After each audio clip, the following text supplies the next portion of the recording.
The Meeples Miniatures podcast is sponsored by Two Fat Lardies, Firestorm Games, and by the very generous donations of you, the listener. Thank you to everybody for your continued support. We really do appreciate it.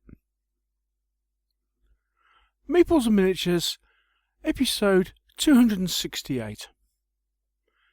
Everything you wanted to know about Six, but were too afraid to ask. Part 1.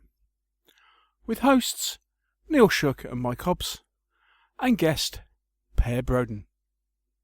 This podcast was recorded on Sunday the 26th of May 2019.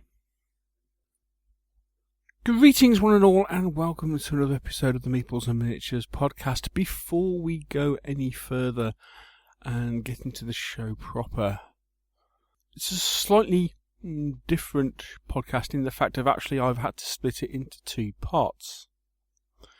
Okay, so what you're about to hear is it's the usual kind of podcast format. So we have an introduction and confession. However, by the time we finish that, looking at the time and given how much recording we've got left, I thought it best that we actually split the show into two parts. Otherwise, you'd be listening to a 4-hour podcast. So what follows is the introduction and the confession segments of the podcast. The hobby section and the discussion on, specific discussion on 6mm, as opposed to when we discuss it at all other points in the show, will come in part 2, which I'm hoping to publish in a week or so's time. Enjoy, and speak to you soon.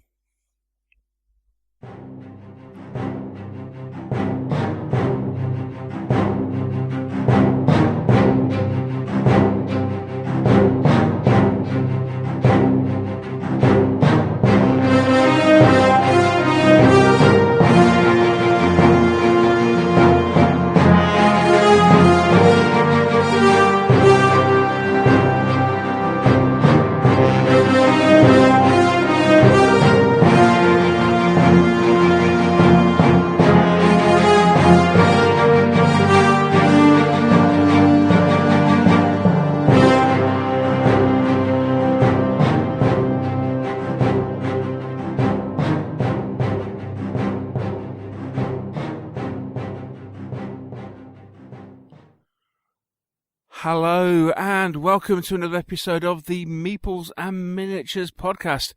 Ooh, it's strange. We're recording in daylight. Oh my word, what on earth is happening? I better get my partner in crime on to explain it all to me. Good morning. Are you there, Mr. Hobbs, the Welsh wizard himself? Come in, please. Good morning, Neil. Good morning, world. It's 10:15 on a Sunday morning.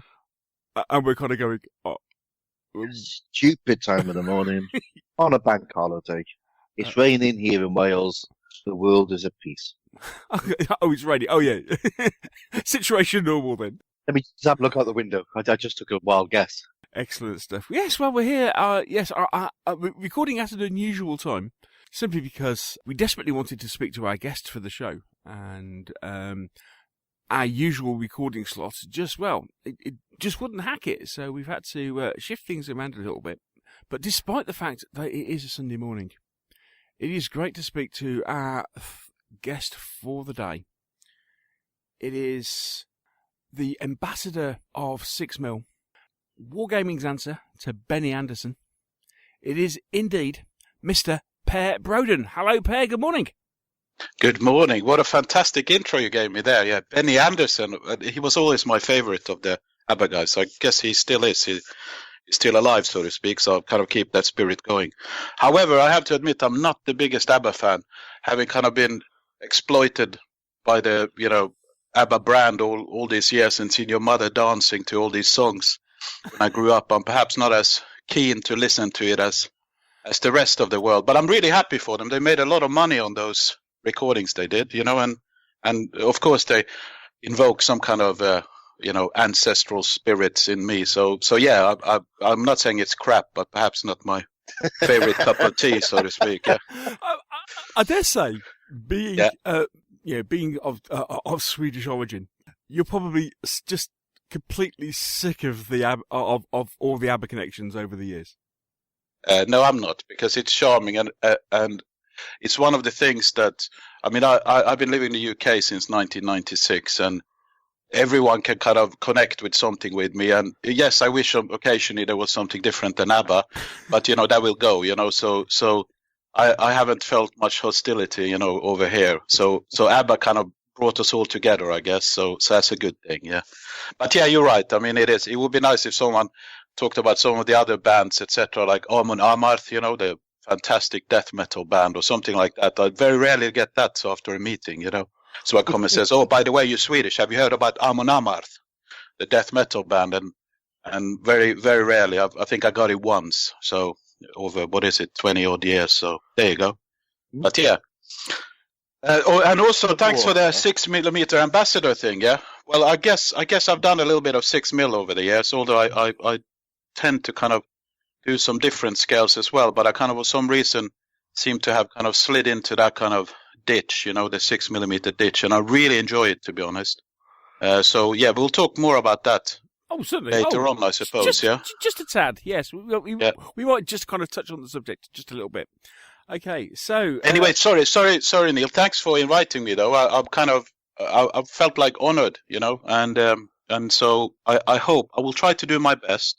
And I'll try not to swear too much, because my kind of lack of vocabulary occasionally, I use some F words, but I promise myself I will not go down to that level today, but we'll see how it goes, yeah? Okay, not a problem. Okay, bleep machine on standby. Here we go.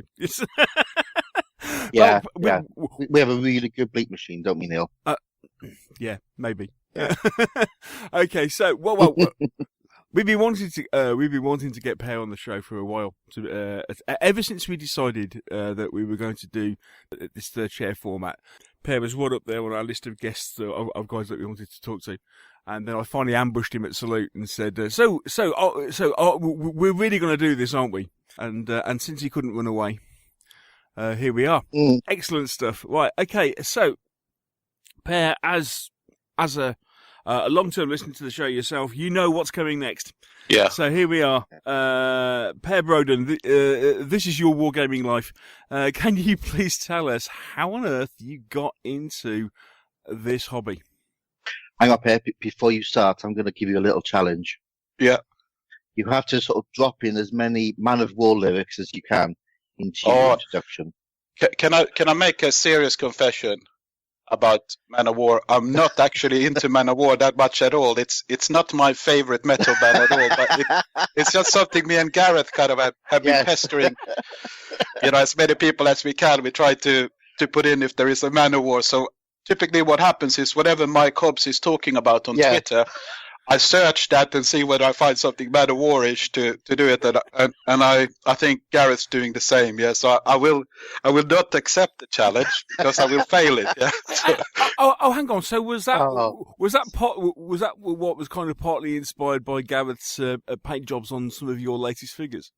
Yes, I mean, I'll tell you what, I was blown away. I mean, I thought he just sent me the box art back when he said, "This is what I've done," It's amazing, and so basically there is a while that let me just do this one because you provoked me here, but I have a lot of 28mm miniatures and occasionally paint them, but I'm kind of one of those restless individuals, and I can't just sit there and kind of grind this 28mm too long, and I feel like I finished one now and I'm thinking, where's my regiment, and unfortunately, so I'm relatively slow, but I bought this death metal gang for this Wild in the Street game, and it was a Kickstarter. So I just bought the figures, don't know about the game at all, but they were, and I got them delivered, and one of them looks exactly like Lemmy in the famous band Motorhead, which is one of my favorite all-time bands, and I thought I can't make it justice, but I thought I need to find a metal brother out there who could, yeah. Yeah. So I sent these 7 or 8 miniatures to Gareth, and yesterday actually he finished them. He sent me a photo, so it's out on Twitter now. And the miniature, the Lemmy stuff he's done, he's put a T-shirt, and you can see that he has that classical Motorhead T-shirt with that head with those horns kind of coming out of the side, or tusks or whatever they are, and just amazing. So I mean, we can maybe start there. There is I'm on Twitter. I'm called Per at Roller1, and or roller1.com, and you can check that on Twitter feed and check Gareth. His ADC paintings and his stuff is amazing. You know, I was blown away with that picture. Anyway, so let me take us away from that little diversion. So thanks, Gareth, for that. So, that's a hard question. This, I of course, I didn't think about it at all. So I'll take this little note I prepared. So wargaming to me, so I'll define what wargaming is, and therefore, you know, it's easier then to come into this. But for me, it has several elements, and one of the important things for wargaming, and I know there is sci-fi and so on, but for me, it's the kind of historical part I've always been interested in, and history was important in my kind of house when I grew up. My father was very much into history. He wasn't a historian or anything like that, but he was very interested in history, and he saw that as an important part. So he kind of always fed us with stuff. And one of the things he was particularly interested in was the Great Northern War, that period of Sweden. This is the kind of last breath of the Swedish as a kind of empire, if you wish, a big empire. A lot of people don't understand perhaps the greatness of the Swedish Empire. Don't mean great in being the best, etc., but in the fact that it was a big empire in Northern Europe, and that of course stems from a lot of different kings, including, you know, Gustav Adolphus, or Gustav den andre Adolf, as we call him in Sweden, which is kind of his kind of Swedish name, if you wish. And that's the 30 Years' War, and there's several events after that, not just his, but that means that Sweden becomes a little bit big and cumbersome and a little bit irritable to other nations in the region, and we then have the little boy king, if you wish. I mean, Charles XII, who then comes into power after his father died from stomach cancer, and they think everything is kind of ripe here to go and attack Sweden and Russia and Saxony. In Poland, there's a guy called Augustus the Strong who attacks, and also the Danish king. They kind of decide to go full front and attack Sweden. And what then happens then from 1700 we're talking about, so this is the start of the 18th century, is that king actually is not kind of someone to just roll over. And it's that era and that war that kind of interests me a lot. So that's my kind of first stem. You'll see where this will end in some time. But so always fascinated by that period. When I grew up, there was the Swedish kind of educational system perhaps didn't put as much emphasis on this period as I would have liked, and so on. It was mainly a little bit that's been hijacked from some far-right elements, etc., and perhaps people didn't want to touch this part of the Swedish history in the same way. We used to have yearly demonstration to honor the king, you know, by elements perhaps that were seen as the radical far-right in Sweden. Yeah, so I don't know whether that played into it and so on, but I obviously never really had those kind of interests in that sense, but I was interested of that Swedish history. Anyway, so history is important. I got some Matchbox were my first miniatures, not Airfix. Oh, okay. And it was on the back of my cousin used to come and visit, and he was about 2 years older, so he was always ahead of the curve, so to speak, of the development. And we got these miniatures, and they're amazing, you know, that those original Matchbox sets had several of them. And playing with them, well, I got this sandpit in the back, and we had this kind of crackers in Sweden. I don't know, they're forbidden now, but they're kind of, you light them and they do a little bit of a loud bang, you know. Yeah. And, well, I might have bought a few of those occasionally under the counter. And so we used to, the first kind of war game I remember we used to did was this kind of crackers game, yeah, where we place out our soldiers, and then basically you have a cracker each. I mean, they're very small. I mean, they was kind of 1 millimeter kind of in diameter, and they were maybe an inch long.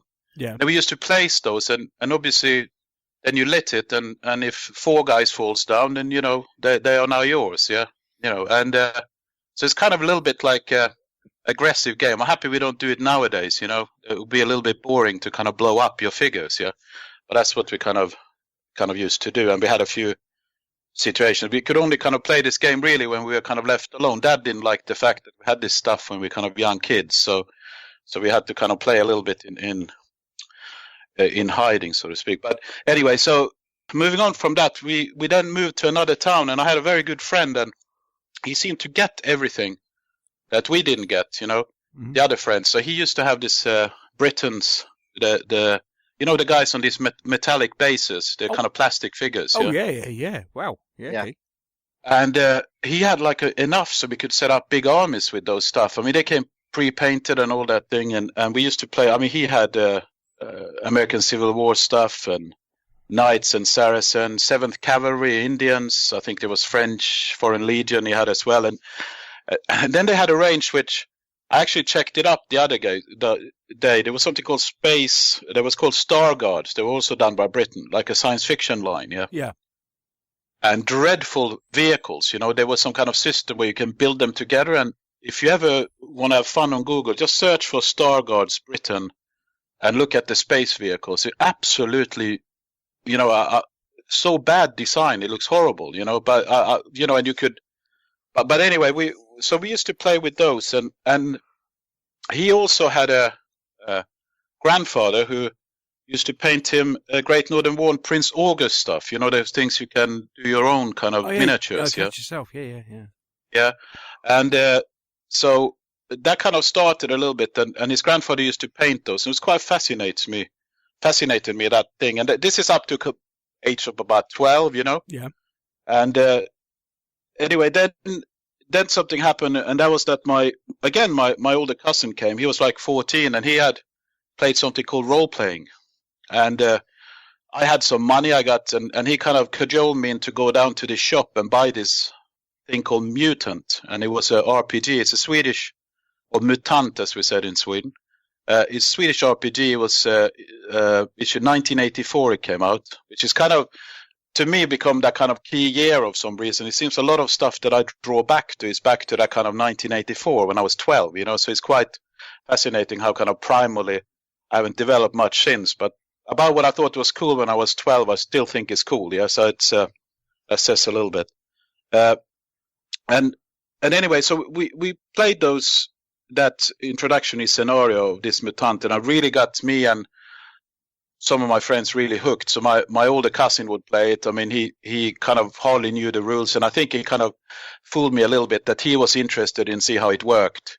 And then I bought that game, etc. But anyway, it started kind of a really fun period of my life, I would say, from about 12 to, you know, starting kind of then uni, and we played a lot of RPGs. I mean, I just thought about all the games we probably played, more than 10 games with, and that's probably a list of about 25 games during that period. I mean, we played so many games, and we used to have a regular, maybe once or twice a week we used to play. We even got the council to kind of rent us for free a place where we could actually meet up and play games. Yeah. So the kind of games I ended up running were Star Wars, Warhammer, Fantasy Roleplay, and then Call of Cthulhu. They became my kind of mainstream that I used to kind of GM. But we played some amazing stuff. A very good friend of mine, he used to run MERP, which is a all-time favorite of mine, the RPG. I on Twitter, I do a weekly now. I'm trying to provoke Dirk at the Grognard file to run a Grognard file about MERP. So I do a weekly kind of presentation of a cover and a few pictures from some of the old modules from that RPG rule set that Iron Crown Enterprises did. Yeah, absolute classic. Yeah. And I totally agree. I mean, now going through some of them again, I mean, some of the modules perhaps are a little bit, you know, need a little bit of further thinking, you know, etc. Because, but what I like what it was that they took no fear on board in terms of exploring some of the white, you know, spots, etc. that is in the histories, and they kind of filled it up. And sometimes it kind of works, sometimes it doesn't. But it was a very kind of inspiring project, you know, of that side of things. So anyway, we spent a lot of time playing, RPGs. I mean, everything from chill. Pace Setter had chill because I wanted to play a kind of a horror RPG, but because I did Call of Cthulhu myself, my cousin was running chill, which it's another version. It was a horror game that had a different setting in Call of Cthulhu, a more simpler setting because the characters kind of start working for this world organization who are kind of fighting horror, so to speak. And in Call of Cthulhu, we always had this issue about how we introduce the players, to this thing that if I suddenly find out that there are stuff out there, maybe the first thing I wouldn't do is to get my sort of shotgun and kind of go out and fight it. Maybe I will tell some authorities, etc. And so we always had this kind of balance we tried to do over that. But it was formative years, and I think it kind of helped maturing. And so for us, it was very much like, today I moved to England and I worked in England. I think it's quite easy because we had to get the rules, if you wish, because the main rules we played were English, so we kind of had to read relative technical text and understand, context. It wasn't just, fiction books, etc., but quite complicated, to technical manuals today, which are very useful to the work I do at the moment. We did that as a little enclave, if you wish, but then they started something in my hometown, like an RPG group or like a club, if you wish, and there we were introduced to a lot of new games that we hadn't played before, like Traveller 2300 AD, Twilight 2000, Cyberpunk, and so on. And I met some quite interesting people there, widening our views. And some of them are still kind of working in the RPG industry in Sweden, and one of them actually in the war games industry.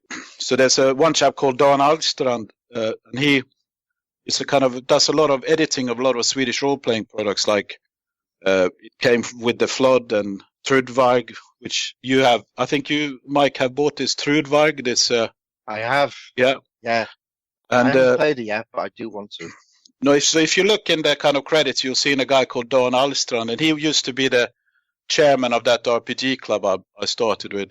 And then there's a guy called Magnus Seter as well. He wrote in games like Cult, which is a classical game, and also a game called Mutant Chronicles, which you might have heard that name.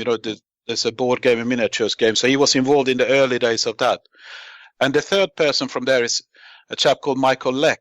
You might be familiar with him. He's done rule sets with the Pikeman's Lament, and the latest one is Rebels and Patriots, I think. Yeah. And so anyway, the funny thing with Mikael was that I followed his webpage called Dalauppror for many years and thought this is really cool stuff and so on. But I knew Mikael as this guy who used to play RPG in the past. I didn't do the connection with this guy doing this amazing stuff with war games. And then I met him at Salute, and I realized, I know you, mate, and that was about, 15 years ago and so on. We also played a lot of board games, like, Kingmaker, Diplomacy, Britannia, and Battle Cards, although it was called Combat Cards, was some of the kind of favorite stuff from that era. Now, when it comes to miniatures, kind of brought up always in this kind of, with some limits with finances when I grew up. It was kind of never seemed to be enough to what you actually wanted to do. So we did a lot of what I would call... Hang on, so what's changed? Oh, yeah, there you go. Yeah, well, I'll tell you what, something has changed because now I buy miniatures like a maniac. So I think that there is a little bit more disposable income than it was then. So, but I take your point. Yeah.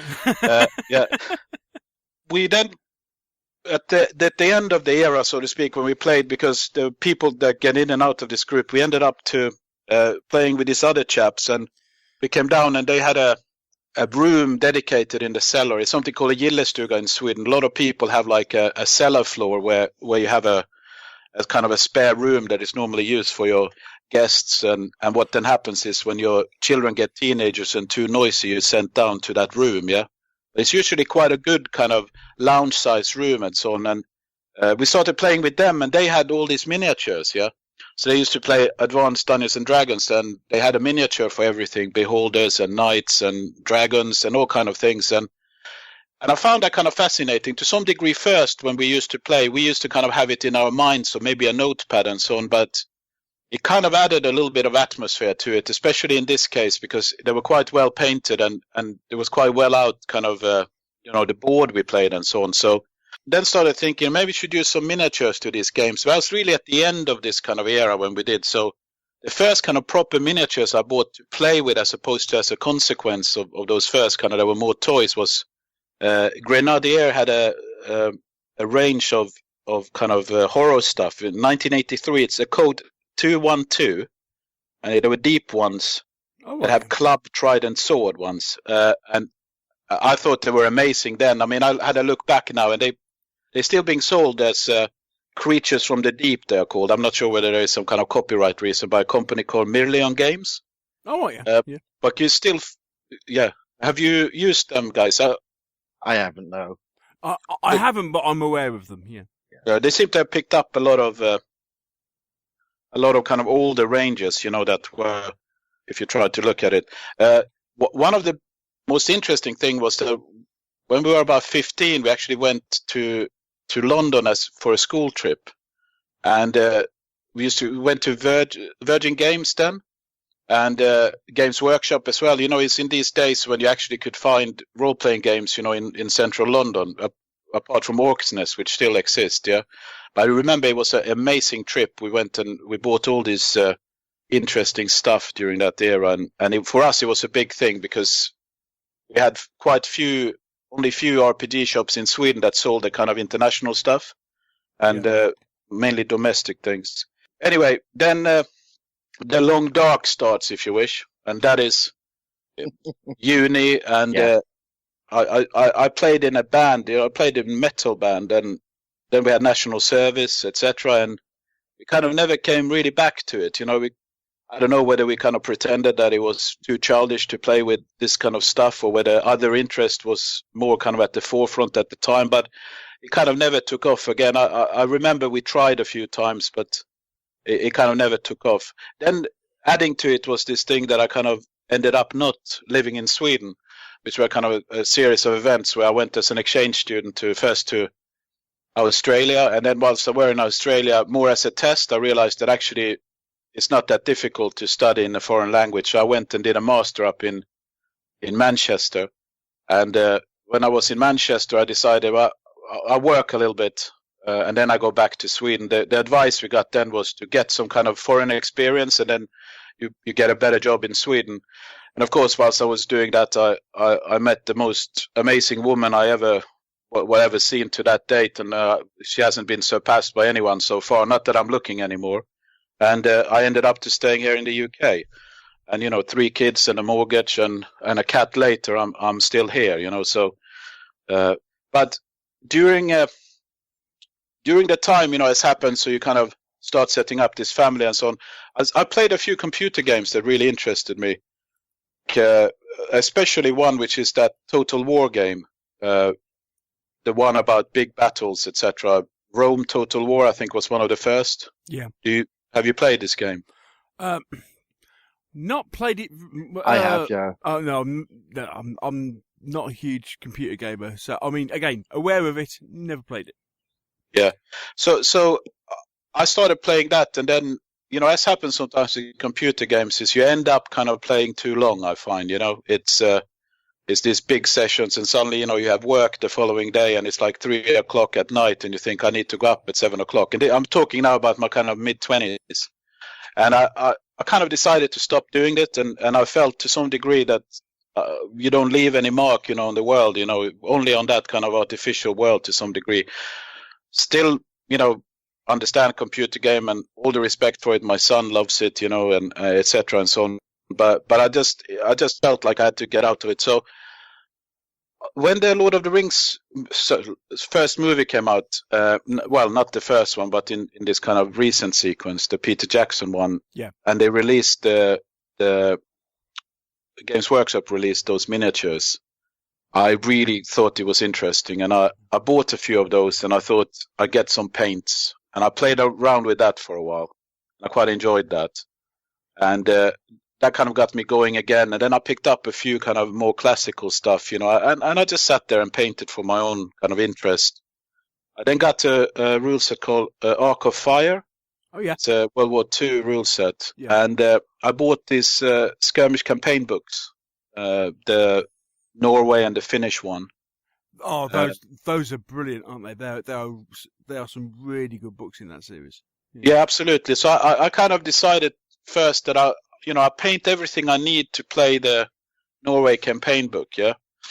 And I thought I'll do it in 15 mil, and I realized that most of it didn't exist, at the time. You couldn't get, for example, British in great coats. You couldn't get.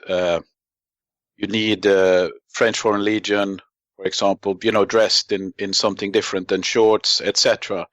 And I found that you could buy these heads from Peter Pig, and you could swap from miniatures. Oh yeah. And I started using that, and then perhaps a little bit of green stuff, not in a hardcore way, but a little bit to kind of add where there's kind of glaring holes, when you glue something on top of something else. But I did a whole set of that, and then I also used for the Norwegians themselves, I used Austro-Hungarian forces, which tend to have a similar uniform as the Norwegians had at the time. And Norwegians are not too complicated. I mean, Norway, when World War II started, had one tank, yeah. And when they went to mobilize, I think the unit who was supposed to take the tank looked at the tank for a minute and says, "No, we're not taking that." So, so therefore, Norwegians, not too much hardcore kind of hardware in that sense. Although, they fought bravely and so on, but it was very similar to Sweden in the 1940. Yeah. That it wasn't really prepared for it. Now, Sweden had more tanks and so on, but they were arguably of very low quality. But anyway, so I did that, and that was when my second child was kind of born, and she needed some, attention at night when you kind of check whether she's sleeping or not. So I just sat there in next room and listened to whether she was okay, and I painted, yeah. Mm-hmm. And I've realized one of the things I do have as a little ability is I'm quite quick when I get going, yeah, and I'm quite good at doing things not necessarily to kind of museum quality, but to reasonable quality, and also I can do a lot of it, yeah. So I'm kind of like a production machine, and I dare to do big projects, and I'm more kind of, it's the destination I'm more interested in sometimes than the process. I kind of can submit myself to quite tremendously, suffocating journeys, Yeah. in the sense that because I can see the kind of prime objective, so to speak. So I'm not the kind of person who, I painted two guys and I'm going to stare at them, I'm more the kind of things that I want to achieve this. I need to paint, 60, to do it. And then I'm thinking about the kind of the end result. Yeah. Yeah. So anyway, being in this kind of doing it a little bit, so paint a few times this Arc of Fire. I went to some wargaming clubs, etc. But I went to a few, and I won't mention them, but people were perhaps at the time where I went to these clubs, and actually only one of them exists today, and they are not in the region where I currently work. So anyone knowing around here, I don't talk about you guys. It's just that I'm too lazy to go to you. But it's there are certain people in wargaming who are, let's say, more enthusiastic than others, and perhaps enthusiastic about different things, and the two places I kind of try out 15-20 years ago, I just felt like I was into this kind of club where I'm supposed to think this or that, etc. I'm kind of more liberal in the sense of my hobby. Yes. I know exactly what you mean. I had a very similar experience. Yes. And good going for the people who kind of care to the nth detail. But for me, I normally roll shit anyway, so I lose, so I'm used to it. But the fact that whether you win or not in the game, I couldn't care less sometimes. For me, when I do play, and I do more hobby than working on stuff than I play. But whether I win or not is kind of secondary for me. For me, it is more the immersion into the thing, etc. So I'm equally happy watching a movie, where the heroes die at the end as they don't, and actually feel they are sometimes stronger. So therefore, I'm not necessarily kind of in clubs and so on. But I do have a lot of friends who go to clubs now, and I'm thinking about maybe kind of giving some of the ones here, because now I live quite close to London. Some of the clubs here a kind of a chance, and I just haven't. So it's not a reflection on them; it's a reflection on me.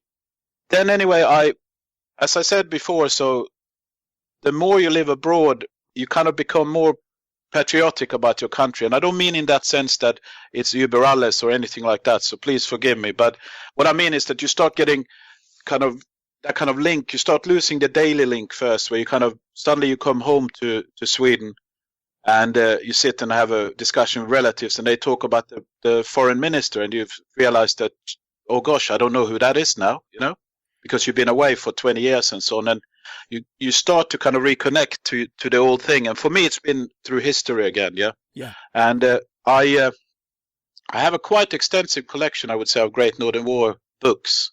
I mean, to the point that I have a bookshelf dedicated to it, if you wish, a Billy bookcase with Great Northern War related stuff. And this is also the 30 years war stuff, etc. Sorry, yeah? it just had to be a Billy bookcase. And of course, yeah. Is there any other? Is there any? There's no other type. Yeah. Everyone knows the size I mean, etc. Yeah, so it's a world standard. Yeah, but in this kind of search then of material and so on, I found out that you could get these uniform books, and they're out of print now, and I should remember who's written them, but basically they are a set of 3 books in Swedish, and they were out of print, but you could buy an English version where they've taken out some of the things and they make it into a 2-volume book. And one is about the Swedes and their allies, and another book is about the Russian side of the Great Northern War and their allies, if it was the Danes, etc. And I found this little guy up in Sheffield, and there's a company called Bacchus, and he was actually selling these uniform guides. And I had a chat with him. I talked to him. I'm quite kind of the kind of person who I talk to people, and a lot of people get irritated in the working environments because we kind of in an era where everyone says messages and texts and emails or what have you. And I tend to lift up the phone and tell them why I'm not attending a meeting or what I want to do, etc. So I called Peter Berry up and I asked, about these books, what you knew about them and so on. And I found it quite fascinating that he was, this chap up in Sheffield who knew all this stuff about the Great Northern War. And as we were talking, I asked him, so what is it you do? And he explained to me, well, he wasn't mainly selling uniform guys, actually doing this 6mm miniatures. And I looked at them and I said that maybe many people say to Peter, oh gosh, how can you paint something so small? Yeah. And not knowing kind of perhaps that Peter probably got that question a few times, he handled it really well, and he explained to me, etc. And I think at the end of that conversation, I kind of thought about it. And then I had a chat with my better part, and I said to her, my birthday's coming up, yeah? Maybe we could try some of this, a few packs and so on. So she bought me for that birthday a Vallejo paint set, the big box, plastic box with kind of all the paints. Oh, wow. Okay, yeah. And then she bought me a Swedish and a Russian army pack. It was a box that came with the Polemos rules and so on, yeah? Oh, yeah, I know the one, yeah. And I was like, we all are very excited about it, like, gosh, I get this stuff. And then I opened it up and I looked at those miniatures and I thought, I can't paint those, yeah? They're really small, 6mm stuff, yeah? So I thought, it seemed to be a good idea on that day when I did that phone call. So I put it on the side for a while, yeah? Mm-hmm. And that while, I think, became months and maybe even a year, I think. And then I thought one day, I'll give it a try, yeah? So I took these 6mm miniatures out and I just did 9 cavalry because that seems to how this Polemos rule based them. Yeah. And they were dreadful, I never seen anything so repulsive in my whole life, what I painted, I thought, yeah. And I put them away again, yeah. And it actually took me a long time before I kind of approached this box and actually did something with it. I actually even bought another round. I bought all the miniatures needed for the Battle of Poltava, yeah. Yeah.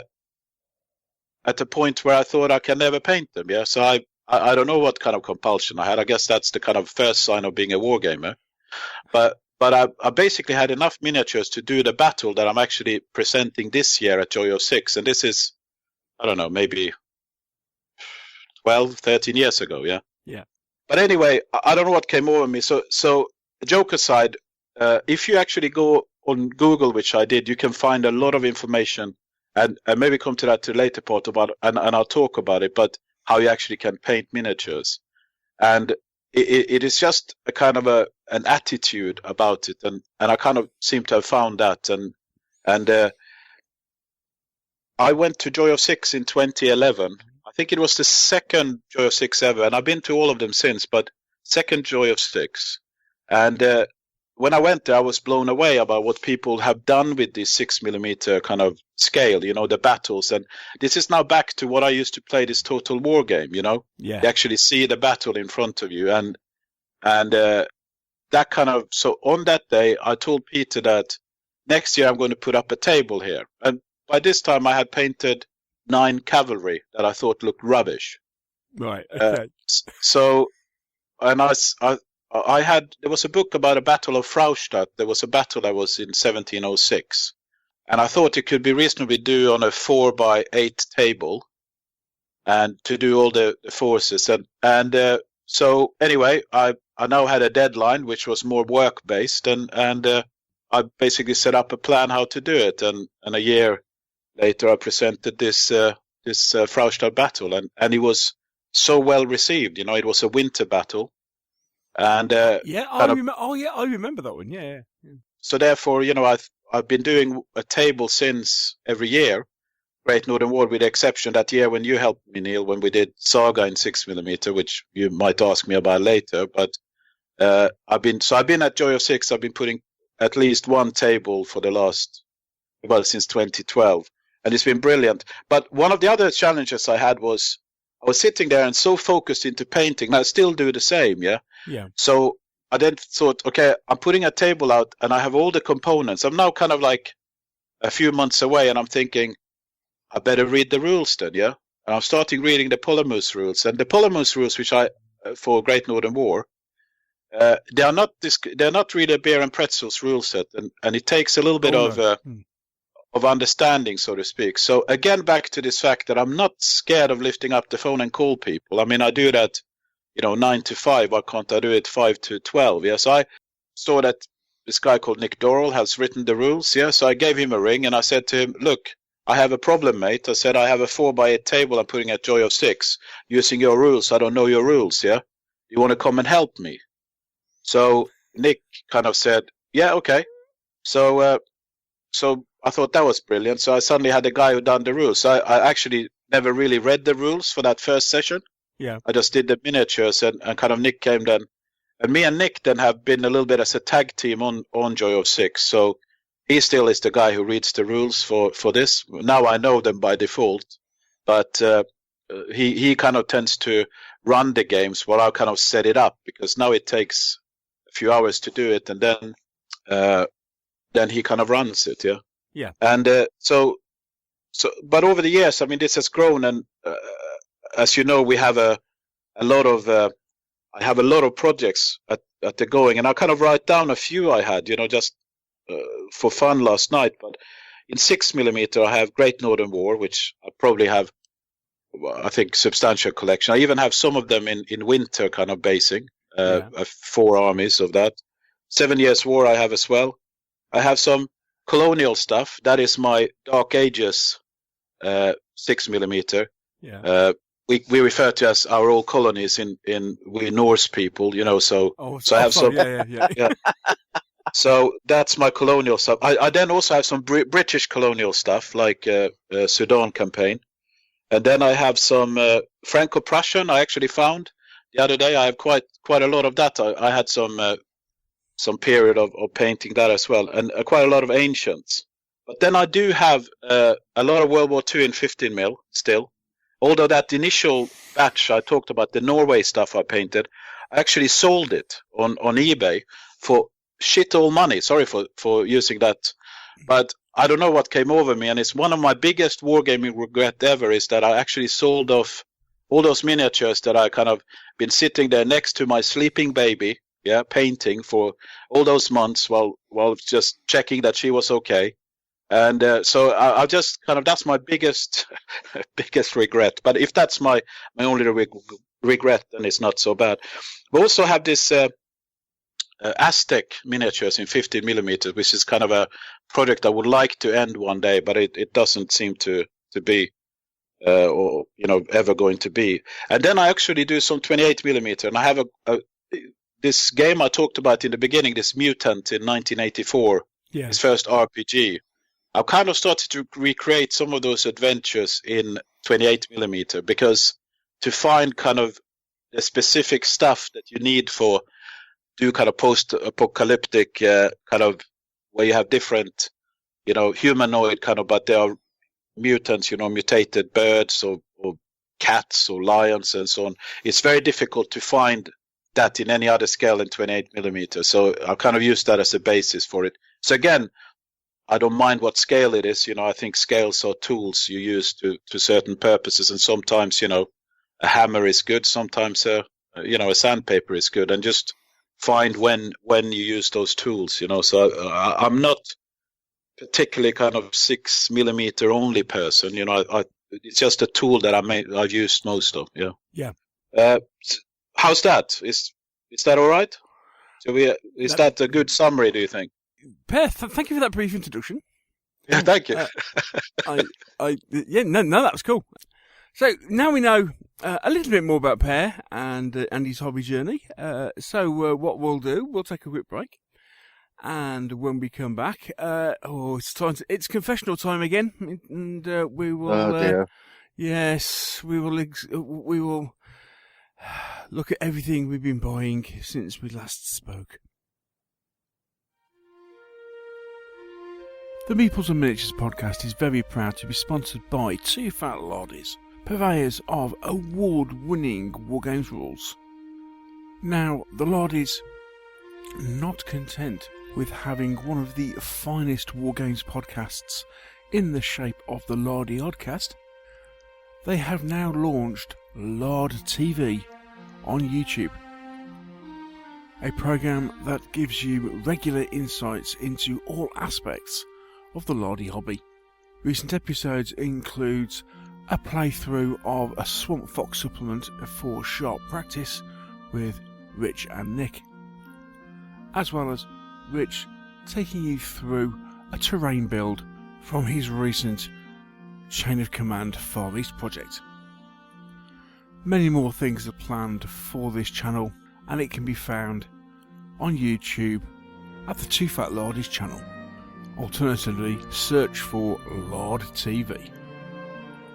And don't forget, you can find everything to do with Two Fat Lardies at their website, including the web store, a supporting blog, and a huge and vibrant forum. That's at twofatlardies.co.uk. Two Fat Lardies. Play the period, not the rules.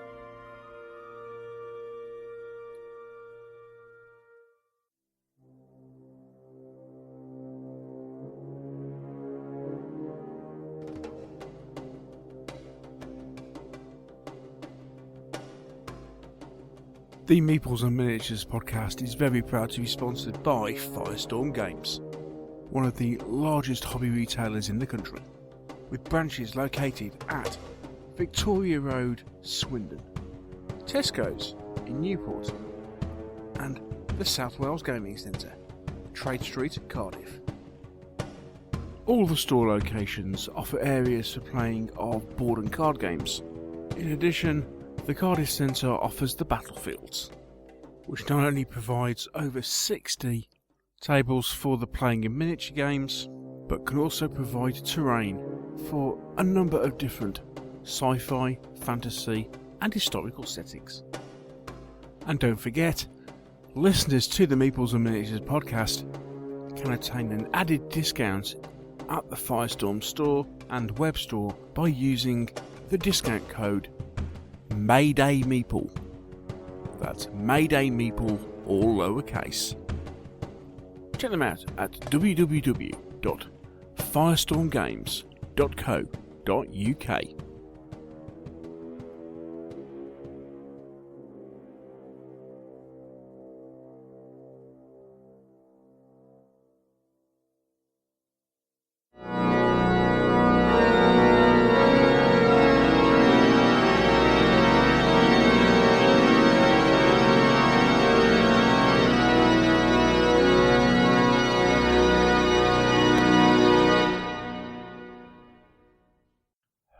Dearly beloved, here we are gathered together once again to come before you and confess our deepest and darkest sins. Well, when we say that, we'll just, talk about what we've been buying for the last couple of weeks.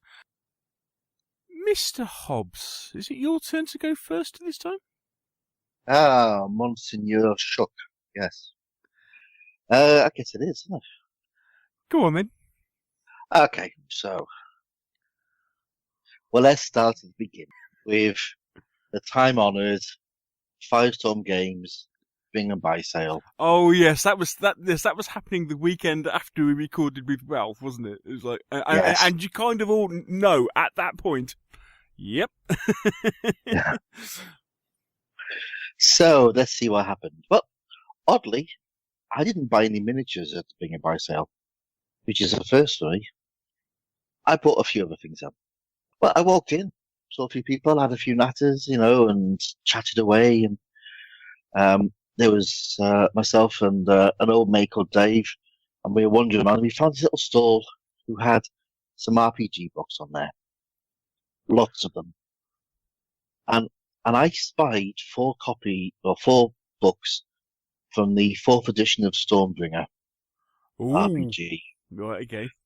And as anybody who knows me will know that I'm a huge fan of Michael Moorcock and the Eternal Champion. And even though I have the 1st edition of Stormbringer, I thought, oh, look, there's 4 books. So, and they're fairly rare. They're quite difficult to pick up. So I asked the nice gentleman who was in the store, how much he wanted for those. Remember, this is 2 minutes after I've entered the shop. Right. Okay. Yeah, or the store. And he went 15, which I heard as 50. I thought, oh, that's quite a good price. So I went, okay, 50. He went, no, 15. At which point you can hear the guy's mind in the background going, "Don't." And I went, well, 15 each. And he went, no, 15 for the lot because they're £5 each. But if you buy 4, I'll give you 1 free. And I went, are you sure? He went, yeah. Are you really, really, really sure? He went, yeah. Okay. So I bought those. Okay, so he bought himself a guy who couldn't take a hint. Yeah. He also had a copy of a game called Prince Valiant, which is a game that Greg Stafford wrote. Oh wow! And it's not a role-playing game; it's a storytelling game, and it basically became Hero Quest. And Prince Valiant, 1st edition, is really difficult to get hold of, and he had it there for £5. So sort of me and Dave sort of looked at each other, and Dave went, mate, take this off your stall, put it underneath the table and sell it on eBay. And the guy went, well, why? He went, hang on a sec. And he looked up on eBay and found a copy going for £100. I went, that's why. He went, oh, okay. I mean, damn, I could have bought that. But we did the right thing. Yeah. So, yeah, that was like, 5 minutes in. Then I walked around a corner and bumped into an old mate of mine from the Bridgend Club, and he had a load of BattleTech stuff, BattleTech rules. BattleTech. Wow. Okay. Yeah. And BattleTech, I mean, it's one of those games that anybody who plays sort of small scale science fiction will sort of know about. It's been around for 20, 25 years, if that. Maybe more. And I've always heard about it. I've never played it. And the reason I haven't played it is because I find it's a difficult game to get into because you go onto the site and they just have lists of books. There's nothing that sort of says this is where you start. This is the first book to buy. So he had 3 books there. He had the BattleTech Total Warfare, which is the core game, and then he had a couple of Alpha Strike books, which is a sort of cut down version of the game. Right. So I bought those just to have a look at them, just because I may not play them. I'm not a huge fan of the figures. I'll be honest with you. I don't like BattleTech figures. But I just wanted to have a read and sort of see what this game's all about because I keep hearing about it. And again, it was cheap. What else did I get? Cyworld, the RPG. So this is another game from the 80s, a little box game about sort of people with psionic abilities. You know, it's a sort of, you know, it's a typical 80s style dark dystopian future. But, you know, that was a couple of quid, literally $5. So I got that. And then finally, wandering on with Ralph, turned up and I spotted Elder Signs by Fantasy Flight Games. Oh yes, the dice game. Yes. It's a dice and card game, isn't it? Yes. Yeah. So a guy had that plus a couple of the expansions for the earth-shattering amount of £25. Yeah, that's pretty good. Yeah. That's a good deal. Yeah. Yeah. So I got that. So yeah, lots and lots of books. Since then, the Stormbringer books have gone off to a new owner. Who's a good friend of mine, Andrew, who's a big role player down in Cardiff. I saw put a picture up of them, and he went, "Oh, congratulations, sob." So what's the man? He said, "I lost my copies of those years ago, and I'd be able to get them back." So I went, "Well, do you want these?" And he went, "That would be lovely." So I gave him the 4 books. Oh, what a hero! Yeah.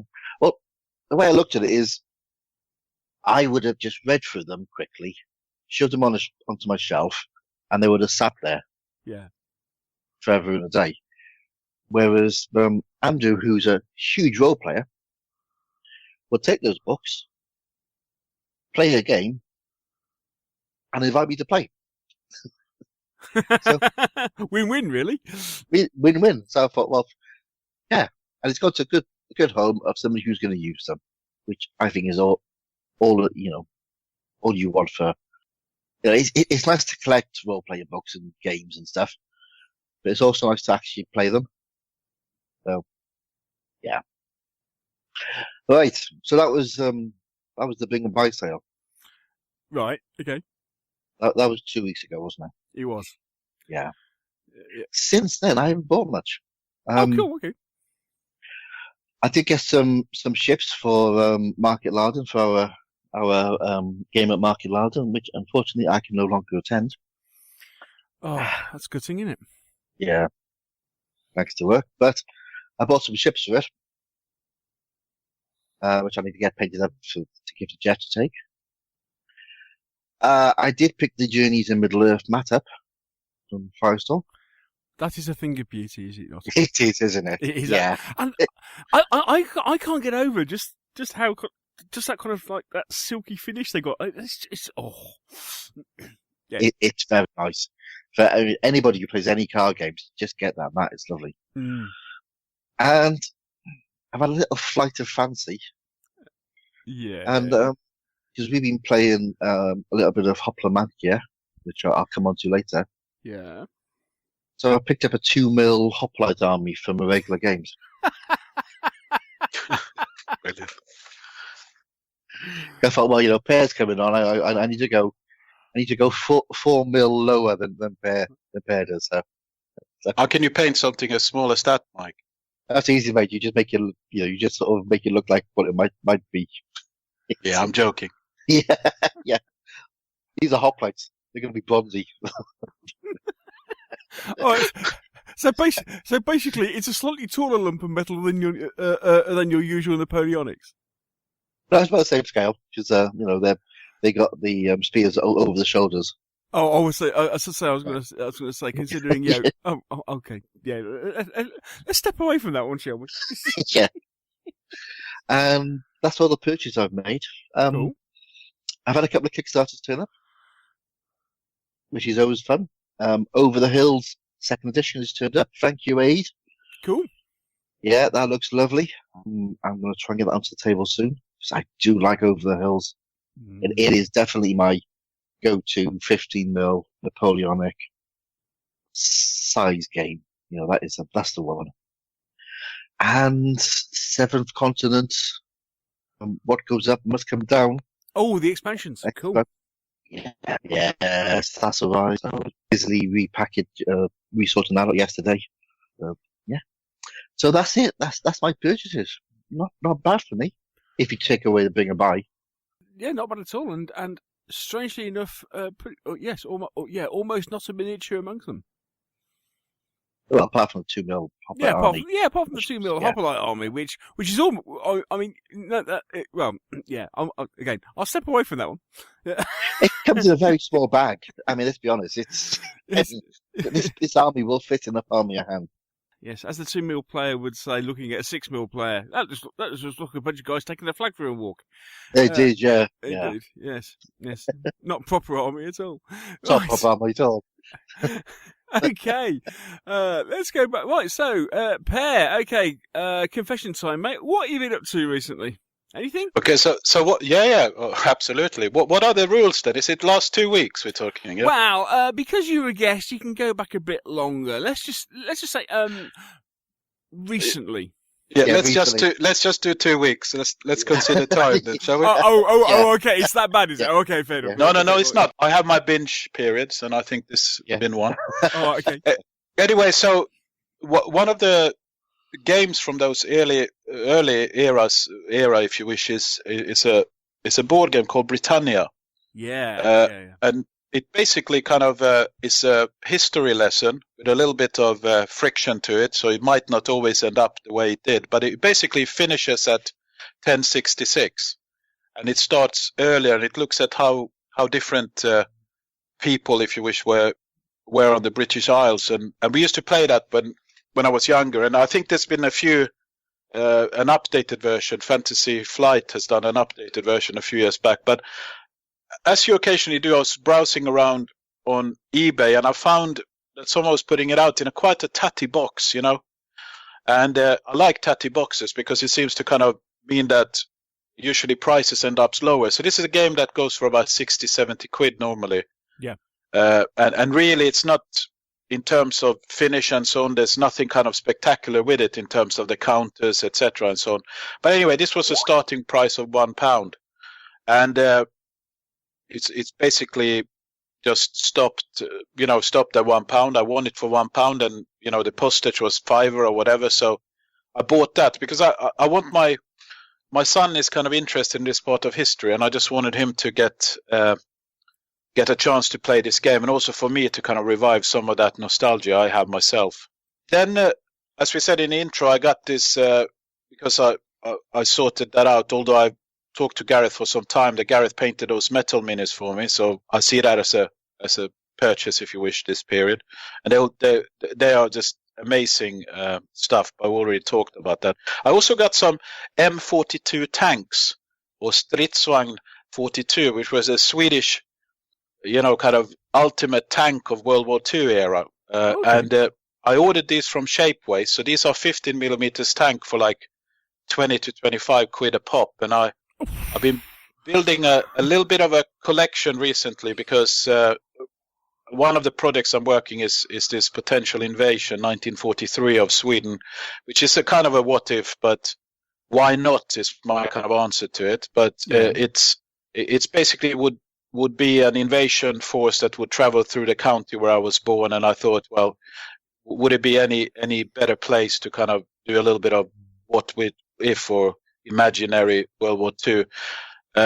I'd actually taken a little bit of an interest on Twitter, and there's quite a lot of Swedes that are interested in. So my plan is to write a chain of command type of campaign for that, but that's kind of in the process. So anyway, I got these tanks because I bought one before, and I thought one looked a little bit lonely, so I bought another 2 of those. And and it's really like there's no other way you could get that tank because it was a specific Swedish tank. The design is very special, and some of the other tanks I'm using for that project, I've taken existing tanks because the Swedes produced, for example, the 38T, the Czech tank under license. Yeah. Was one of the tanks we had, and also another tank was similar to a tank that was used by the Hungarians, and therefore I just bought one of those and kind of kit bashed it a little bit. So it's a kind of mixture of very kind of off the shelf and so on. And of course the reason is that there was no World War II that Sweden were in, in that sense, fighting. So therefore, there's obviously not Rangers produced. I also got, well, there's a Kickstarter right now, and there is a RPG from the days called Aftermath, yeah. Yeah.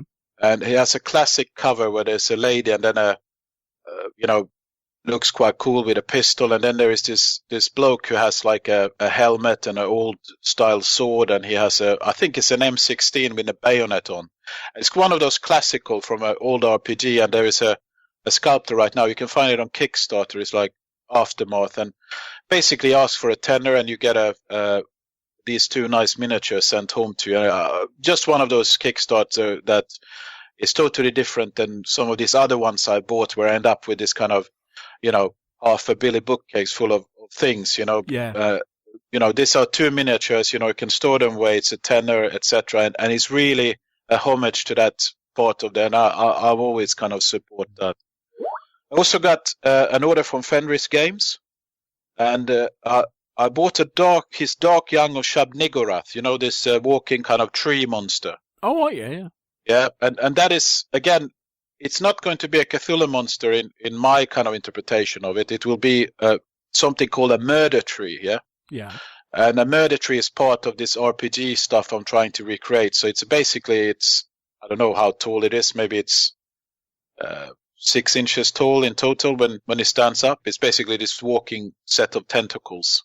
I also bought some skips and broken barrels and so on, which I'm creating a little bit of a post-apocalyptic kind of environment. So I bought some of that stuff. I mean, Fenris Games have some amazing stuff. It's really, really good stuff there. I also bought a few Panzer 3s and Panzer 4s from Plastic Soldier Company, because again, it's part of this Swedish 43 invasion. I need some more Germans to actually invade Sweden, not just Swedes.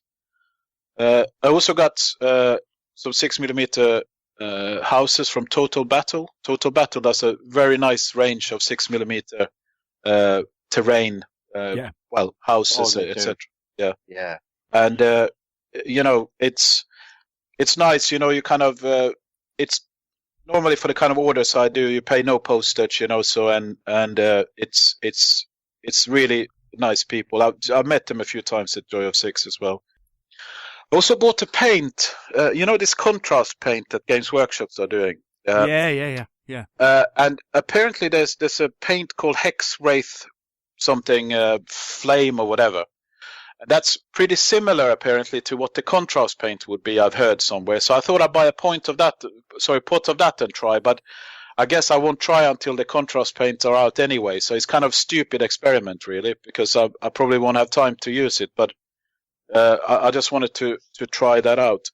I also bought quite a lot of Chinese trees, these small kind of scale Chinese trees you can buy in big bulks of 60 or 100 trees, yeah? Yes. And I've been spending some time, because first when you look at them, they look a little bit boring, because they tend to have they are monotone in the sense that they're either a very bright green or a very bright light green, etc. But what I do is I kind of apply a little bit of adhesive, like PVA glue, on top of them, and then I use some fine grass turf from Jarvis, the terrain stuff, and do a little mix, and then you kind of apply that on top, and suddenly it creates depth to the tree, yeah? Yeah. So I've been working on that, and I've just finished, I don't know, what is 40 times 6, 240 trees I've done on CD basis last night. I finished, and yeah, that was a scary photo that we saw on Twitter. That was, oh my word. Yeah, but that's only what about, if you think that I have it now in 10 boxes, but that's only like 10 square feet. You have to think that the whole Poltava table I'm working on is about 60 feet, yeah, and there will be quite a lot of forest. So I'm not there yet. So 60 square feet, sorry. So no, actually it's even more than that. 80 square feet it is. So 10 square feet of forest isn't that much. So we're still working on that one. I'm getting my family involved in the next few weeks.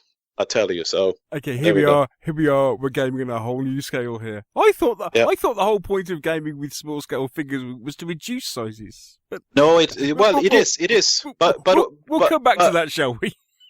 absolutely. I think that pretty much sums me up. Cool. Excellent stuff. Lots there. Okay, so I was generally doing okay, and then we had Partisan last weekend, which was first Partisan show of the year at the Newark Showground. An excellent show. Really good day out to Partisan. Caught up with lots of people. Had a fab day up there. I think they broke an attendance record. I think they broke 1,000 people for the first time, which was which is really cool for what is allegedly a small regional show. But anyway, so what I've been buying since we last spoke. Okay, so first off, got some really useful box inserts. Okay, I'm using really useful boxes for figure storage. And last year we were buying some inserts from Walt at Commission Figurines. He does them, and not quite sure. I mean, Walt, if you're a listener or if somebody knows Walt, can you let me know if he's still trading? Because haven't been able to find anywhere that he's trading as a this year. Amongst other things, Walt is the guy that does the 6mm MDF figures. I was really hoping to get my English Civil War miniatures from him. But yeah, I don't know if he's still trading. So if you know otherwise, can you please let me know? Anyway, in the meantime then, so I had to find an alternative source for my really useful box inserts. And so I went with Martin at War Bases. So I've picked up enough for 3 9-litre boxes, which should kind of fit what I'm doing at the moment, or at least into the near future. Talking of contrast paints and the things associated with it, I bought the Army Painter Quick Shade Washes set. Because strangely, that's something I hadn't owned up until now. I'd only got the only used the strong tone and the soft tone, and because I got so good results with those, I thought, you know what, I'll go for the full colour set. So I picked up those a couple of weeks ago, and then other stuff we've got from Partisan and since. Right, okay. Bought a few figures. Basically, we decided that we'd expand our Mortal Gods forces a bit. So this was split between myself and Mr. Hickman. So we got a box of the Peltas javelins and slingers from Vitrix, and we also got the Archers pack. They do like an Archers expansion pack. So we split those between us. To give us a few things in Mortal Gods. Then we got we went and got the other box set. Well, most of the other box sets that we required for War of the Roses. Although we missed out on the Mercenaries. Thank you to a certain Mr. Simon Miller, friend of the show, who apparently, before the show started, went round everybody and bought every single box of Perry's War of the Roses Mercenaries at the show. Apparently, he bought 15 boxes. He cleared everybody out. He does nothing by half, does he? He doesn't. It doesn't. No. And it's quite funny because we were chatting with a few people, and somebody said, I found out because we were complaining that we went to Dave. It was the first thing we did. We went to Dave Thomas's stand, and we went great. Okay, we've got mounted knights, mounted light cavalry, because he does just like 3 boxes of Perry's for £50, and mercenaries. and there was a distinct gap where the mercenary boxes should be. And he kind of went, yeah, somebody bought it earlier. And so we did actually, we found out later it was Mr. Miller. And he apologised, but then didn't kind of say, well, I'll make up for it and I'll sell you a box. Anyway, I made it for it since because I picked up a box from Battlefield Hobbies. So we now have our full contingent of War of the Roses figures, and I have now downloaded the fully converted War of the Roses version for shop practice. Thank you to Mr. Whitaker for pointing me in the right direction as far as where I could get those from. So whilst we paint things for Two of the Strongest, I'm actually quite looking forward to putting a smaller force together and playing sharp practice. And hopefully Mr. Hitman will have been introduced to sharp practice over the course of Market Larden, so he might then have a taste of the rules. So looking forward to that. Actually, interestingly on that, I haven't kind of pulled the trigger on it yet, but with you talking about Hoplomachus, I did kind of look at the Perfect Captain, and yes, they have some very because they have. Is it? I think it's a Crown of Paper, which is like a campaign game for War of the Roses, and they also then have something called a Coat of Steel, which is a set of battle rules for War of the Roses. Very tempted by those.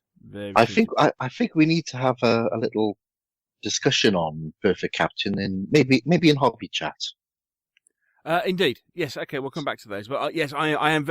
Yes, I was very. Yes, after our last chat, I was having looking, and suddenly went, "Ooh, they do War of the Roses. Ooh, and they do a campaign game as well." And it's like, very interesting. Right, okay. So I'm kind of looking at. I haven't pulled the trigger, but I'm kind of looking at that. And then finally, and I have to give a shout out here. Thank you to Ed Youngstrom for pointing me in the direction of these guys, because I must admit I had come across them before. Right, I put a question up on the Facebook group. Right, so I've had this crazy idea that since I've finished painting my Lord of the Rings Journeys in Middle-earth figures, I'd actually do all the terrain tiles in 3D. Yeah, because they got like terrain tiles for bushes and boulders and statues and tables and barrels and walls and stuff. And I thought, I'll do that in 3D. Because obviously, having painted the figures, you might as well pimp the rest of it. Yeah? But of course, one of those things was, they have statues. And I was having a look around, and to be fair, although they're very nice, you need up to 4 statues, and I'm not going to buy 2 boxes of the Ruins of Osgiliath from Games Workshop. Well, I actually think they're doing an offer at the moment. Off the website, you can spend 40 quid and get 3 box sets. But it's like, well, I only want the statues. There were 2 statues in the Ruins of Osgiliath set. But I thought I don't want to potentially spend 40 quid on it. I mean, the other buildings are nice, but I've got a few bits and pieces, so I just want the statues. So I just went and said, does anybody know where I can get statues that are kind of vaguely Lord of the Rings-ish, but are not Games Workshop ones? And Ed pointed me in the direction of of a company, Thormarillion. Thormarillion.de. So, guy over in Germany who does a whole host of different bits and pieces in resin. Lots of dungeon scenery, furniture, some buildings, and one of the things they do was statues. And they do these statues. They're like 55, 60 mil tall, all different sorts of things. Exactly what I was after. And it's worth having a look at their website. There are some seriously cool bits of scenery you can get. Yeah. So, like for example, the one thing with Lord of the Rings is that there's all this kind of these ruined statues and kind of bits of wall just kind of lying around. It's like the stuff from they do all that sort of stuff. So there's things. So you can get things like statues that are these are resin cast, and there's stuff that's kind of like it's just kind of like it's obviously a statue that has fallen down. And or like you can get like heads of statues and stuff that are it's just remnants. It's so evocative, and just bits of just kind of broken bits of ruins that actually it's almost like they're built so you can then put like put a statue in a corner and what have you. Anyway, go and have a look. Thormarillion.de. I'll put a link in the show notes. Superb. So I picked up some statues, some dungeon tables and chairs in Pewter actually, because stupidly enough I was looking at Terrain Crate. Because I was thinking, I'll just get I'll get a Terrain Crate box, and to be honest, the mix of what you got in a Terrain Crate wasn't quite what I wanted. I was like, well, I just need 4 tables and benches. So anyway, I picked them up from this guy, and some campfires and a few other bits and pieces. So that is a brilliant find. I am really impressed. I will be going back to him. He's got some great stuff on his website. And then finally, I picked up the latest. What I said at Salute that Renedra had released those outbuildings. They now do a Dorban Wattle one.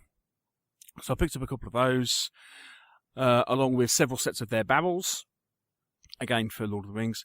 And then final thing was North Star have now just released the first figures in their official range of stuff for Rangers of Shadowdeep, which are 4 Rangers inspired by artwork from the book and some giant flies. I believe, up until point of recording at least, they were only available if you happen to be members of the Facebook group, because basically they gave you a link. They gave you a link to a secret page. But I picked up those, and they are really nice too. That's about it, I think. Cool. Sorry, I am most definitely not looking at that Thormarillion site. It's a dangerous place, I'll tell you, but there are some seriously cool stuff on there. There's some very, very nice stuff. Yes. Oh. Yeah. If you just want tons of bits of, especially, I mean, there are some modern stuff there, but especially kind of like fantasy battles, fantasy scout scenery and stuff. There's just so many nice little bits and pieces that he does. And he's very postage is very, very reasonable. I think it cost me. I got 4 statues, 4 sets of metal benches, and some metal thing, and it was, and he sent them over in a nice little box and what have you. I think postage was about €6. Fantastic. So, nothing. And lovely chap. It's one of these things. Basically, you put your order together, and then he will come back to you with a postage cost. So it isn't a fully up and running shopping cart, but it's close. But really nice chap, and everything with conversation, payment, and everything took was about a week. Oh dear. Oh yeah, and I was as soon as I got it, I thought, rats! I meant to order this, and I meant to order that, and then I started looking and going, "Oh, that's nice," and yeah. I'm just going that place. Close that browser window down. Fair enough. Right. Okay. So, Come. Temptations. Anybody got any Oh, temptations? I got one. You got one. I didn't doubt it for a second, Per. There is a 6mm producer called Microworld Miniatures. Oh, yeah. And what is kind of happening seems that every time I stay away from it, it's a little bit like my bank. Every time I talk to my bank, they have a new account that is much better for me than the last time I talked to them. And Microworld is a little bit like that. So every time you go there is something new they have issued.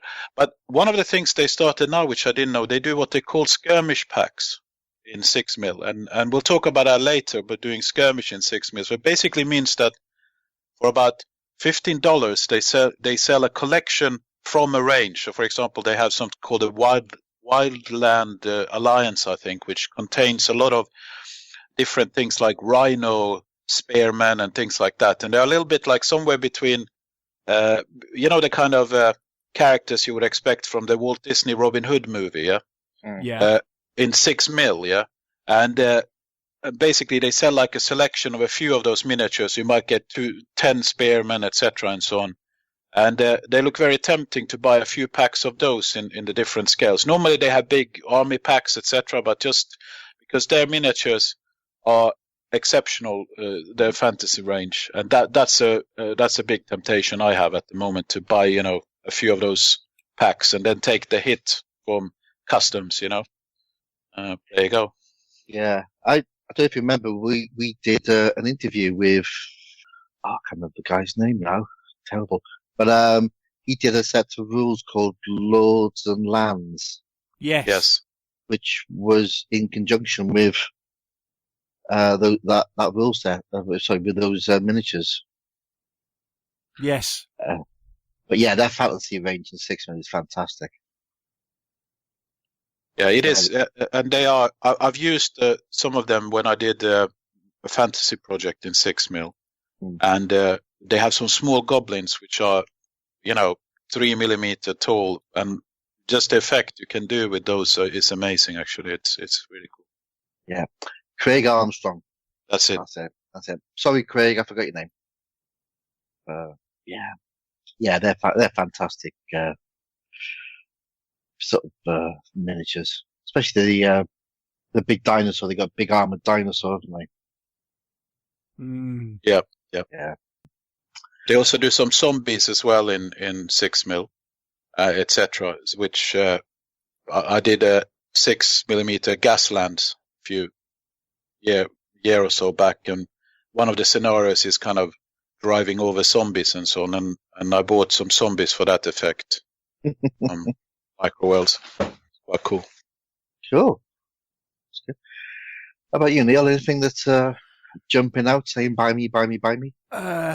Yeah, two things. One which is kind of expected. The other thing which was something a bit left field, for me at least. Right, okay, so Grey for Now Games, who are the new publishers of Test of Honor. Test of Honor version 2 is coming very shortly. I believe it is due to be released sometime in June. They have just teased, other than teasing the new rulebook, they teased their first. It'll actually be their second box of miniatures, because their first was the Seven Samurai. They're producing a range of.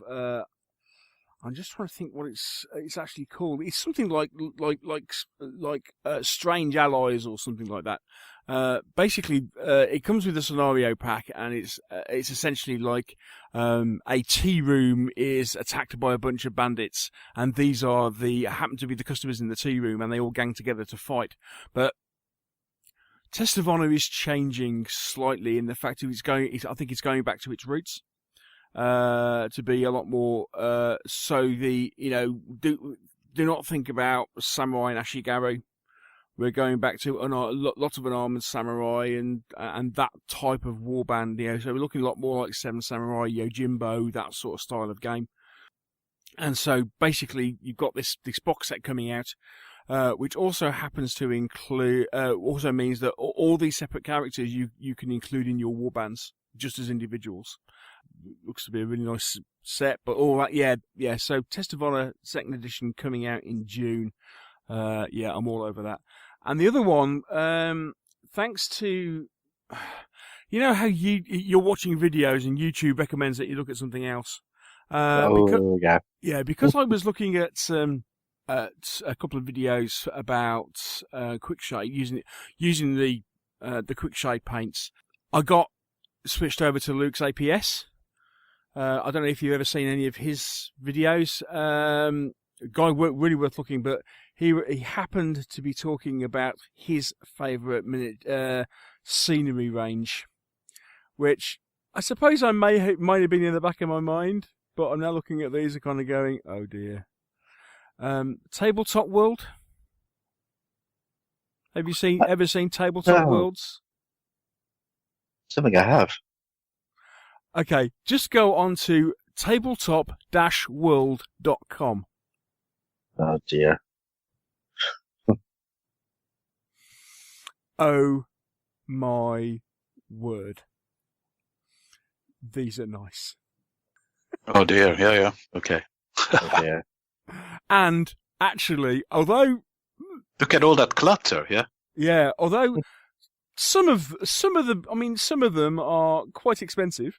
So, for example, but having said that, the standard kind of like a cottage is about 30 quid, which is 28, 30 quid, which is kind of standard for that size of resin building, and they go up to about 200 odd quid for these huge pieces of resin. But oh my word, their things are beauty. Yes, they do look very nice. I got a feeling these might be the ones that Matt has. I think you're right. Yeah, they are just, as I say, I probably came across them sometime in the past, but I suddenly started having a look at these and suddenly went, oh, wow. Yeah. So they're gorgeous. And I'm thinking, at some point, I might get a couple, it's like, a cottage is like, because I think they're a German company, but like a cottage is like 28 euros, and you look at that and you go, oh, that is so nice. Obviously, we'll probably have to get in quick before Brexit occurs. We got months or even years before that happens. Oh dear. Okay, but yes, that was Matt, yeah. Yeah, but that is that was my other on the horizon. I suddenly saw these and thought, yeah, I think I may need to get a couple of those, because they are some of the best fantasy buildings I've seen. They are just awesome. That's me. How about you? I was going to say, can I just drag you back a second? So you say Confessional Games are doing Test of Honor. Yes. Is this part of what was Warbanner? Or is Warbanner Futsal different company? I'm getting confused. Right, okay. So, Test of Honor, it was co-written by Andy Hobday and Graham Davey. Mm-hmm. Okay. Confessional Games is Graham's company. Right. So so my understanding at the moment is that the testofhonor.com website is under is where Graham is, Graham is using that. Yes. Yeah. Mm-hmm. So that's where Test of Honor is going. I believe it's being published by Confessional Gaming as opposed to Footstore. Having said that, you've got, so for example, if you go on the testofhonor.com website, they are selling, for example, the Warring Clans range, which is Futsal. Yeah. But part of Warring Clans was originally produced as part of the whole kind of Test of Honor thing in the first place. But my understanding is that Confessional Games will be publishing Test of Honor as opposed to Futsal. But it's it is. Although I would suggest potentially that Futsal will be selling it under license because bottom line is it's a joint project between Graham and Andy, but don't quote me because I don't know for certain. Cool. That makes sense. Yeah. Oh, yeah. So there we go. So anything for you, mate? Yeah. So if you remember last month or so, I painted up a couple of Amazons that Bad Widow Games have produced. Yes. And was frothing about them, saying how wonderful they are. Yes.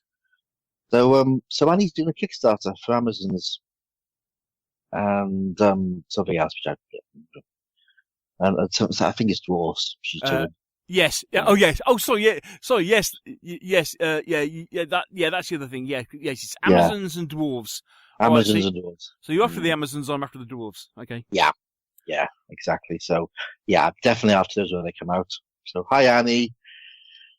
And also I'm very intrigued by these Games Workshop contrast paints. I want to have a little play when they come out.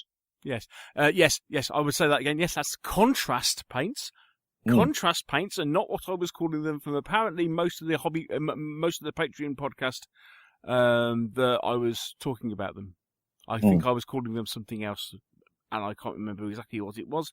But I think I might end up calling them contour paints instead of contrast paints. So sorry, that was recorded early in the morning. But yeah, they are intriguing, aren't they? Yeah, I mean, I don't think I use them completely for everything, but as another piece of the armaments for when you're painting. Interestingly enough, while I was on YouTube, I did actually see somebody else was doing. Okay, here's a way that you can effectively get the same effect using existing stuff. Oh no, okay. Obviously, the thing with Games Workshop is the fact that you could just buy them off the shelf. Yeah, and maybe hang on. Let's go away and talk about this. Let's go back. Yes, that's a hobby. That's a hobby thing. We'll talk about that. Yeah, yes. Contrast, but yes, they do look interesting.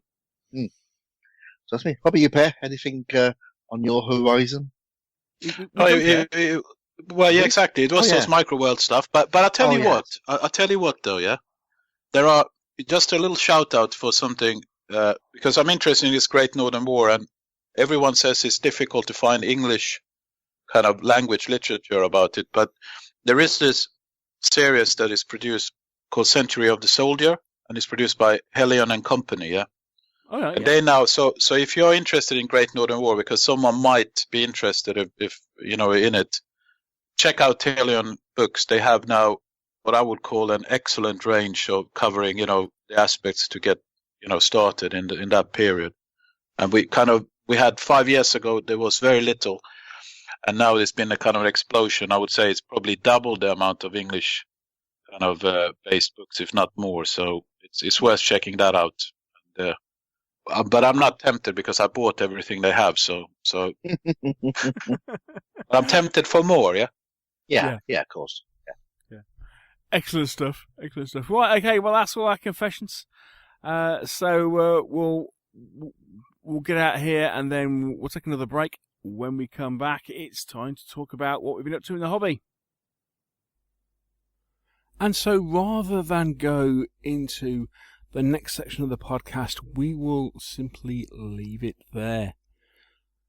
Thank you for listening to part one of this two-part show with guest Per Broden. I hope you're enjoying it so far, and you'll join us for part two.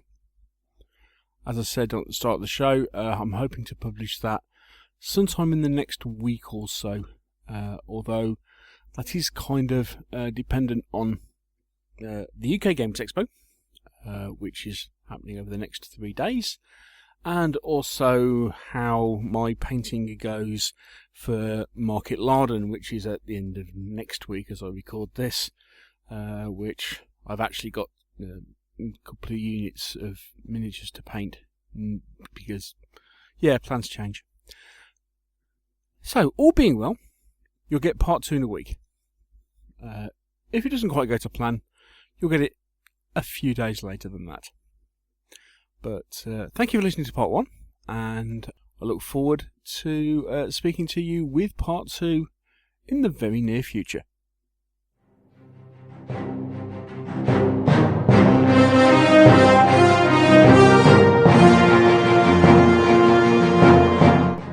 Thank you for listening to the Meeples and Miniatures podcast. If you've enjoyed the show, why not share it with others by leaving us a review on iTunes?